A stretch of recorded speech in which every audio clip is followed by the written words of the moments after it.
Dans cette vidéo, on va voir ensemble tous les gestes d'entretien indispensables pour un potager d'automne en bonne santé. Entre les tailles, les protections contre le gel, les soins aux arbres fruitiers, la préparation des cultures pour l'hiver, il y a de quoi faire pour garder le potager en forme. N'oubliez pas de liker et de vous abonner pour suivre tous mes conseils au fil des saisons. Installez-vous confortablement, le dimanche au potager santé, ça commence maintenant.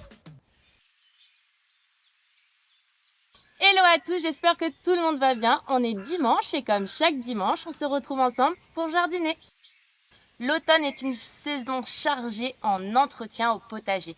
C'est le moment de protéger nos cultures, de préparer la terre et d'effectuer quelques travaux qui porteront leurs fruits dès le printemps prochain. L'automne, c'est la saison qui permet de finir les cultures d'été et de commencer les cultures d'hiver. La première étape pour préparer le potager d'automne à celui d'hiver est de protéger les cultures par des structures, par du paillage. Alors voyons comment je tente de protéger mes cultures du froid. La première chose à faire, c'est le paillage des cultures. Le paillage est essentiel pour protéger le sol et les racines surtout. Alors n'oublions pas que l'automne, c'est la période de l'enracinement. Donc on veille à protéger les racines. En ajoutant une couche de paille, de feuilles mortes, du foin, on empêche la terre de refroidir trop vite. Ce qui va aider à maintenir une certaine chaleur autour des racines et donc de les protéger. Le paillage va également réduire l'évaporation de l'eau et limiter la croissance des mauvaises herbes. Ce qui va nous simplifier l'entretien pendant l'hiver. Alors, quelques conseils pour le paillage. Personnellement, j'utilise de la paille que je mets en couche épaisse autour des légumes encore en place et des jeunes plantations comme par exemple l'artichaut ou les choux. Alors, on peut aussi pailler les fraisiers pour éviter que le gel n'atteigne aussi trop facilement les racines. Après, le fraisier a quand même une bonne résistance, mais un bon paillage, ça lui servira. En revanche, je ne mets pas de paille autour de l'ail, des poireaux pour éviter la rouille en fait. Donc j'utilise là pour le coup des feuilles mortes pour ce type de légumes qui est très sensible à l'humidité. Alors d'habitude je paille dès fin octobre, début novembre, mais là cette année je vais le paillage au dernier moment. Parce qu'en fait je veux éviter que les limaces s'en servent pour se développer, pour se cacher, parce qu'elles ont le gîte, le couvert et c'est tout. Donc, je veux pas qu'elle se développe, qu'elle puisse pondre et qu'elle puisse se développer et avoir une invasion au printemps. Donc, en fait, ce que je vais faire, c'est que je vais surveiller rigoureusement la météo et j'irai en fait protéger mes cultures, pailler mes cultures juste avant une gelée. Alors, petite astuce, évitez de coller le paillage directement contre les tiges parce que sinon, ça risquerait de développer la pourriture de la tige. Alors ensuite, comme paillage, vous avez aussi les engrais verts. Ça va enrichir votre sol. Et pour les parcelles qui sont au repos, l'automne, c'est vraiment le moment idéal pour semer des engrais verts. Et ces plantes protègent le sol contre l'érosion. Ils étouffent les mauvaises herbes et ils vont enrichir la terre. Alors il faudra, ça va enrichir la terre une fois qu'on les aura fauchées et intégrées au sol au printemps, au début du printemps. Alors ça peut être une solution alternative pour pailler la terre car il est déconseillé vraiment de laisser une terre nue, sinon on l'expose aux pluies, au vent et aux intempéries. Ça va éroder la couche supérieure du sol qui contient la majorité des nutriments nécessaires aux plantes. Et la pluie, en fait, ça va lessiver l'azote. Donc si on ne veut pas ou on ne peut pas pailler, on peut semer alors des engrais verts. Alors voyons comment choisir les engrais verts selon le sol et l'objectif. Alors si vous avez un sol lourd et argileux, comme ici, vous pouvez choisir des variétés comme la moutarde blanche, le radis fourragé. Ça va aérer le sol grâce à leurs racines profondes. La moutarde blanche, par exemple, elle est rapide à pousser et elle étouffe bien les mauvaises herbes. Alors attention avec la moutarde parce qu'elle a tendance à attirer les altises qui, à l'arrivée du printemps, se feront un plaisir de dévorer vos salades, vos radis, vos navets, enfin tout ça quoi. Pour les sols qui sont pauvres, vous avez le trèfle incarnat et la facélie. Ça, ce sont d'excellents choix si vous avez un sol qui est pauvre. Ces plantes, elles vont fixer l'azote dans le sol, ce qui va le rendre plus riche pour les cultures suivantes. La facélie est également mellifère, ce qui va attirer les pollinisateurs au printemps. Alors, pour améliorer la structure du sol, vous avez le seigle et la veste qui conviennent très très bien pour vraiment aérer le sol. Alors, le seigle qui va créer une couverture dense, il va empêcher également les mauvaises herbes de pousser et il va améliorer la structure du sol grâce à son système racinaire qui est extrêmement profond. Et la veste, quant à elle, en fait, elle va enrichir le sol en azote. Si vous avez besoin d'une couverture rapide pour protéger le sol pendant l'hiver, vous pouvez choisir la moutarde ou le trèfle incarnat. Ça, ce sont des engrais verts qui poussent rapidement et qui protègent très bien le sol des intempéries. Vous pouvez aussi penser à semer les engrais verts juste avant une pluie prévue pour faciliter la germination. Et à l'arrivée du printemps, ils seront fauchés et enfouis dans le sol. Et comme ça va venir l'enrichir avant les nouvelles plantations.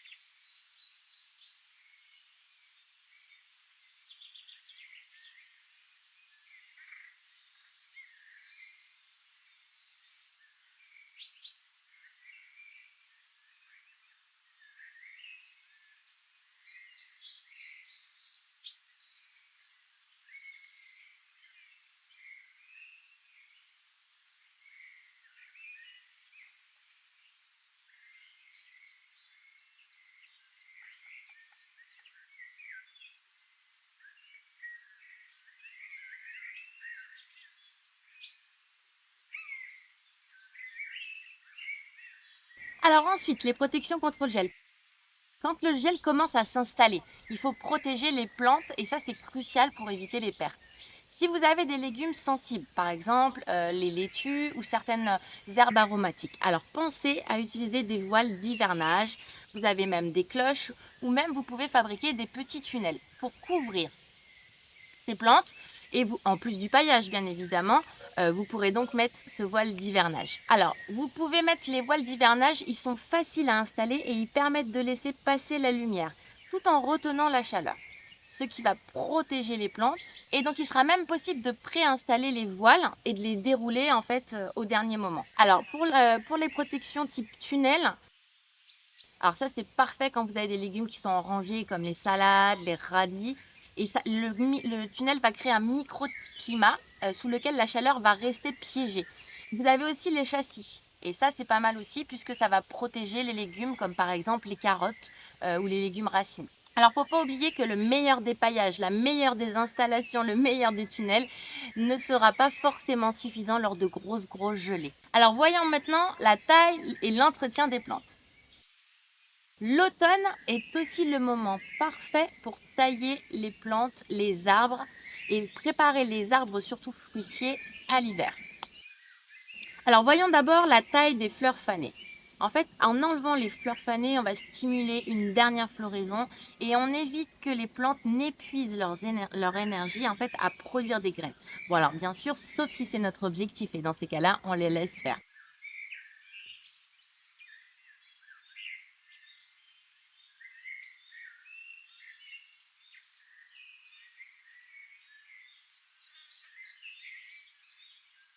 En automne, cela permet aussi de prévenir certaines maladies liées à l'humidité, le fait de tailler les fleurs. Ensuite, voyons la taille des arbres fruitiers. La taille des arbres fruitiers en automne est une étape essentielle pour assurer une bonne fructification pour le printemps prochain. On va enlever les branches mortes, les branches mal orientées, les branches qui se croisent. En fait, en grosso modo, on va aider l'arbre à respirer et on va limiter donc les risques de maladies pour les saisons prochaines. D'ailleurs, si on a constaté des maladies pendant la saison, on va soigner l'arbre et on va le traiter en prévention. Ici, je vais devoir en fait tailler toutes les branches qui ont été malades et je vais aussi frotter le tronc et les branches pour enlever les champignons ou les spores qui pourraient rester.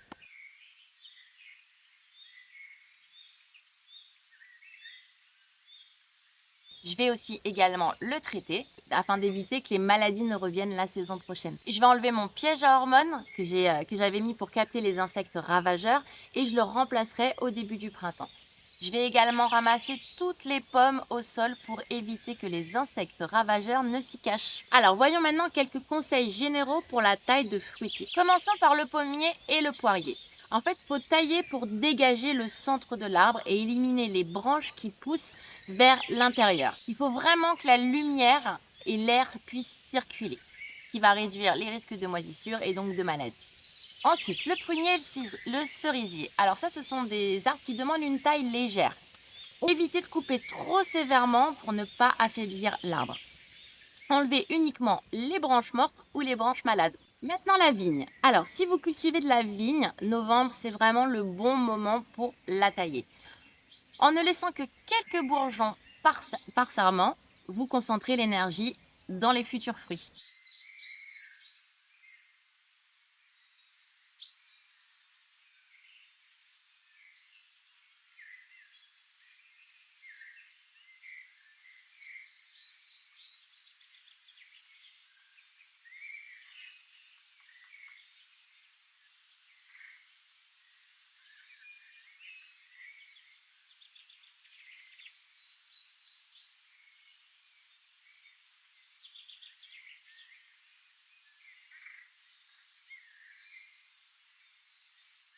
Maintenant, le framboisier. Alors, la taille du framboisier dépend de la variété. Est-ce qu'elle est remontante ou non remontante?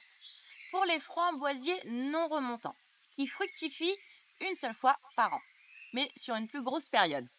On va couper les cannes qui ont porté des fruits cette année. Donc, on les coupe à ras du sol, celles qui ont porté des fruits, et on laisse les nouvelles tiges intactes. Pour les framboisiers remontants, qui fructifient 2 fois dans l'année sur des périodes plus courtes, on va couper uniquement la partie supérieure de la tige, donc grosso modo la moitié, et cette partie supérieure, c'est celle qui a porté le fruit, en gardant la partie inférieure pour la récolte suivante.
Alors, ça va permettre de stimuler la prochaine fructification et de maintenir les framboisiers en bonne santé. Alors, on n'oublie pas aussi de désinfecter les outils entre chaque taille pour éviter de transmettre des maladies d'un arbre à un autre ou d'un arbuste à un autre arbuste. J'en profiterai aussi pour bien pailler le sol des framboisiers avec du BRF et de la paille. Je vais aussi également faire des boutures.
L'automne est aussi la période des boutures. Vous pouvez faire aussi les cassissiers, les mûriers, les figuiers, la vigne, la sauge, la lavande.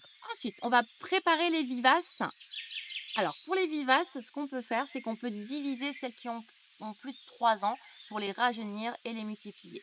Ça permet de mieux les espacer pour éviter qu'elles ne se gèlent ou qu'elles prennent trop d'espace dans le jardin. Alors par exemple, si vous avez des iris, de la ciboulette, du thym, de la menthe, c'est le moment de les diviser. Moi, je vais déterrer des plantes de thym que j'avais mis dans mes bacs potagers et je vais les diviser en deux, remettre une partie en pot et remettre une partie en pleine terre.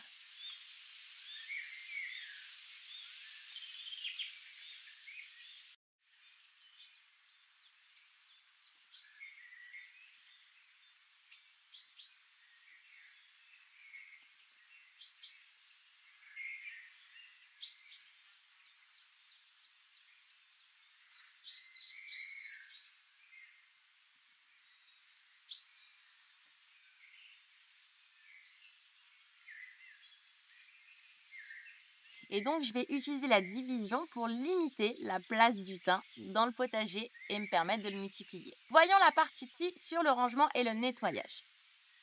Alors, l'automne, c'est aussi l'occasion de faire un grand nettoyage dans le potager, dans tout ce qu'on utilise, pour repartir sur de bonnes bases au printemps. Alors, on va commencer par enlever les structures si vous ne l'avez pas encore fait. Ça sera le moment de le faire au mois de novembre. Alors, moi, il me reste les poivrons, il me reste les haricots verts et les aubergines. Donc, je vais retirer tout ça, ça va libérer de l'espace. Et puis, ça va éviter aussi que les moisissures s'installent en fait sur le bois parce qu'avec l'humidité de l'automne, la moisissure sur les tuteurs en bois, elle se développe assez rapidement et elle pourrait contaminer les cultures de l'année prochaine. On n'hésite pas aussi à nettoyer les tuteurs en trempant les pieds dans de l'eau avec du savon noir.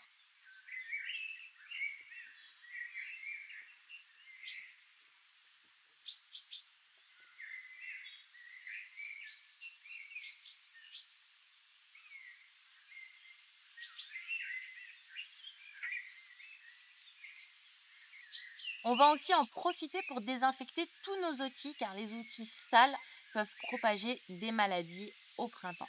Donc, je vais nettoyer mes sécateurs, mes bêches avec un chiffon imbibé d'alcool à 70 par exemple, pour éliminer tous les germes. J'en profite aussi pour nettoyer les manches et passer un coup d'huile de lin sur les manches de mes outils.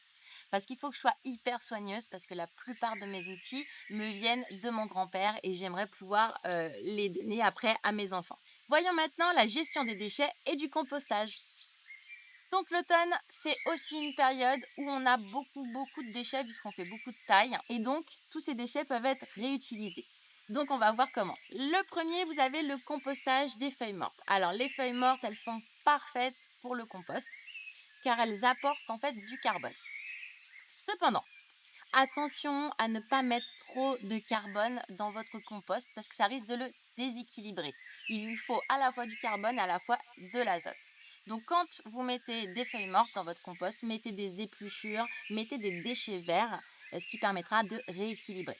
Moi, la plupart de mes feuilles mortes, je vais les utiliser en paillage. Vous avez aussi le bois. Vous pouvez, comme on effectue en fait beaucoup de taille, on a beaucoup de branchages et donc on peut donc les broyer pour en faire du BRF. Ça peut servir de paillage comme ça peut servir dans le compost. On pense aussi à retourner le compost. Avant l'hiver, je vais vraiment, donc là au mois de novembre, le retourner, tout le compost. Ça va permettre de l'aérer. Ça va aider les micro-organismes à bien se décomposer parce qu'ils ont besoin d'oxygène. Et donc pour ça, en fait, je vais transvaser le compost dans le bac qui est juste à côté. J'avais fait 2 bacs exprès pour ça. Ça va permettre en même temps de le mélanger. Une fois qu'il sera retourné, je vais le recouvrir d'une couche de paille et d'une bâche pour qu'il fermente plus vite parce que la chaleur va augmenter plus rapidement et donc il sera normalement prêt pour le printemps. Ça, c'est aussi une sécurité, le fait de bâcher parce que ça augmente la température du compost et donc ça va tuer toutes les mauvaises bactéries comme par exemple celles qui sont responsables de l'odium, du mildiou. Et si jamais par inadvertance, en fait, j'ai oublié quelques feuilles atteintes, et ben la chaleur va venir tout détruire.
Alors voilà, on a fait le tour des entretiens à prévoir pour entretenir le potager à l'automne et le préparer à l'hiver.